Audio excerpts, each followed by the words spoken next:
Welcome back, ladies and gentlemen, to another news update video for Marvel Rivals as well as other games such as Overwatch in today's situation. If you guys do enjoy these news update videos, please be sure to go ahead and drop a like and the like button down below. Subscribe with the notification bell icon turned on to stay up to date with the latest and greatest news on Marvel Rivals and other games as well. Now for today, I actually wanted to touch up on a topic that not many people have been covering, at least yet, but they probably will, which is how Overwatch 2 has just made an insane announcement and is potentially setting itself up to make a massive comeback into the hero shooter genre. Now, obviously, ever since the release of Marvel Rivals, Overwatch 2 had, prior to the release of Marvel Rivals, kind of just been lulling on by. The player base kind of felt like it had nowhere else to go because there wasn't really another game similar to Overwatch 2 on the market out there with its art style, with its charm, and honestly, the Overwatch people kind of took advantage of that fact, and they kind of started to nickel and dime the fan base itself for everything that it was worth. The fan base didn't really like that at all, and then Marvel Rivals comes out.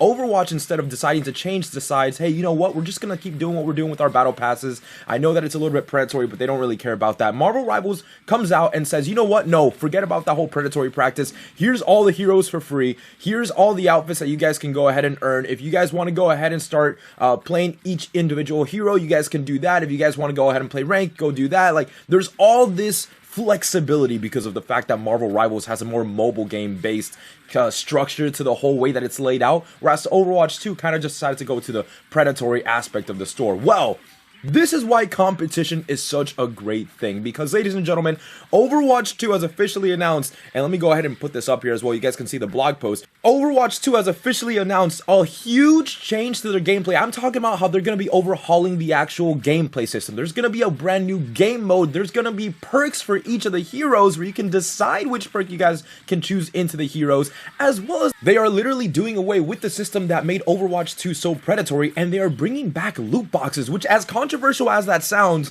I saw a video yesterday from Nero Cinema that actually laid it out perfectly. Loot boxes themselves are not necessarily the problem. The problem is when the company decides to make the odds on loot boxes so impossible that it may as well just not even be there at all. Overwatch 2 seeks to try to amend this by making loot boxes come back, but instead of earning them every single time you rank up as you used to back in Overwatch 1, now you will go ahead and unlock these loot boxes every single time you complete weekly as well as event challenges, and that's going to be for the standard loot box, whereas on the actual legendary loot boxes that are guaranteed a legendary item, those will be tied to the battle pass on the free track, as well as, I assume, also the paid pass on the battle pass. So naturally, this is something that's going to be changing up the landscape. If this is received well and Overwatch 2 manages to make some sort of a revival efforts, at least right now as it seems that they are trying to, then this might actually spell the return of loot boxes in a more player-friendly way that hopefully will spell out good things for the future of the gaming industry. However, loot boxes are not something that are meant for every single game, so honestly, I hope that it doesn't go back to how it was back in like 2015, 2016, 2017, where every single game, including games like Assassin's Creed Origins, ended up having loot boxes in the form of Heka chests, which was insane, but I digress. So let's go ahead and dive right into this. Let me go ahead and put it on screen right now. For the perk system, it says right here, perks redefining gameplay. Coming when Season 15 launches on February 18th is a significant innovation to core gameplay of Overwatch perks. These hero-specific bonuses level up gameplay, allowing you to customize your strategies like never before. You will be able to choose different upgrades to your hero's kit, creating new options to either cement your team's victory or to turn the tide away from a potential defeat. So, this is huge because I'm pretty sure this is a system that, correct me if I'm wrong in the comments, but I'm pretty sure this is a system that had first been displayed for the very first time back in Overwatch 2 when they were still previewing the actual PvE game mode that actually never ended up coming to light. Now, if they actually bring the system back, because clearly they already had the mechanics for the system laid out, it's just something that never got implemented. If they bring this in, it'll create a brand new playstyle for the game, potentially also carving its own niche within the actual hero shooter genre, as strange as that sounds, and allowing fans to enjoy both Overwatch and Marvel Rivals, because at this point, competition is something that makes the industry move on forward, right? It is what's best for the consumer. If Marvel Rivals were the dominating force all the time and stomping on Overwatch, for as much as we like to go ahead and say, oh yeah, you know, it's great, Marvel Rivals is the best, that's great and all, but if Marvel Rivals is consistently the best, that is not going to be good for the gaming industry, because then eventually the developers are going to catch wind that there's not any competition at all. And when that happens, that's when we start getting situations where the games industry starts to become more predatory towards the audience, because the audience has nowhere else to go. That's what happened with Overwatch 2, and then now that's what Marvel Rivals is throwing off balance. So if Marvel Rivals stays on top, it's not going to be necessarily a good thing. It kind of has to be the perfect balance of like a tug of war kind of game. You give some, you win some. And that's kind of the balance that they has to strike. Marvel Rivals has to stay head-to-head going against Overwatch as much as Overwatch has to do whatever it can to stay afloat. And if they can keep this balance up, I feel like the games industry, especially the hero shooter genre, is going to be an exemplary tool as to what the games industry should be doing with all this different competition. And speaking of which,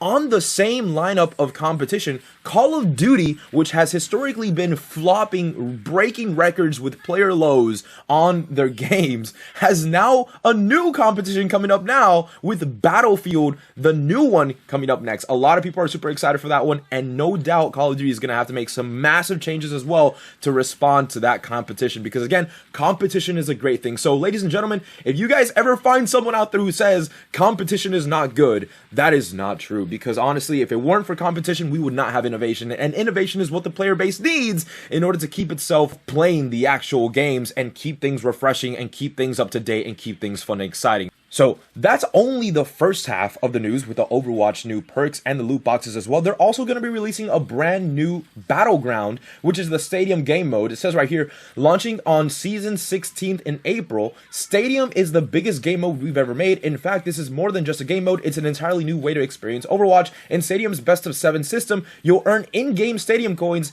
each round to unlock and customize your abilities of your hero. So again, like we ended up saying before, this is a system that is literally going to go ahead and revolutionize the hero shooter and carve its own niche into a way that maybe potentially, I'm not saying that it will happen, Marvel Rivals might take inspiration for in the future, which again is a great thing, but who's to say? Because with Overwatch actually trying to make a comeback, if it can succeed, given the fact that Overwatch has actually been around for longer, but Marvel has the weight of the actual Marvel fandom behind it as well, if they can go ahead and manage to repopulate the servers and manage to bring life back into the game and get everyone excited all over again, I feel like Overwatch has a good shot at giving a good run for its money to Marvel Rivals. And then last but not least, they are introducing new heroes. I believe that the one that they recently announced for Overwatch 2 was actually a hero named Freya. And at the end of the day, this is something that has to be consistent. Marvel Rivals has announced that every month and a half to 2 months they're going to be introducing a brand new hero. So if Overwatch doesn't start picking up their pace and actually speeding up the rate at which they keep adding these heroes, then they're going to fall behind, fall the way of the dodo, which is something we do not want. And now on the Marvel Rivals end, I mean, just look at what they have coming up for Valentine's Day. They have the Reed Richards and Sue Storm skins that they're going to be adding in, but it's also just feeding into the cycle of people wanting to go ahead and get these rewards that Marvel Rivals is not actually paywalling the whole entire way through. Yeah, sure, Marvel Rivals releases all these skins and they put them in the shop, in the store and all that, but at the same time, every single battle pass, every single challenge that you have in the achievement section also gives you the ability to unlock the coins that you actually need to be able to buy these things without spending a single dollar on the actual events or on anything in the store, which is the perfect way to balance it out. Marvel Rivals tries to prioritize the player's benefit to how much time they put into the game, as well as if they want to go ahead and buy things flat out, and making it so that way the player base also has to interact with other members of the community. That creates a healthy player base and a healthy community overall, something that I hope other games start to take more note of. So what do you guys think of the new updates? Is Overwatch 2 on set to make a good track and a comeback as well in the near future? Is Marvel Rivals also set to go ahead and continue strong on their track? Do you guys think it's going to be a tug of war game where one takes and one pulls? One day it's going to be Overwatch overtaking it, the other day it's going to be Marvel Rivals. And what do you guys hope ends up happening in the future for the games industry? What changes could this make for other titles in the games industry? Let me know if you guys did enjoy this video, and let me know if you guys disliked the video as well. I do read all the comments and take all the feedback into consideration. And with that being said, I will see you guys all in the next video. Peace out.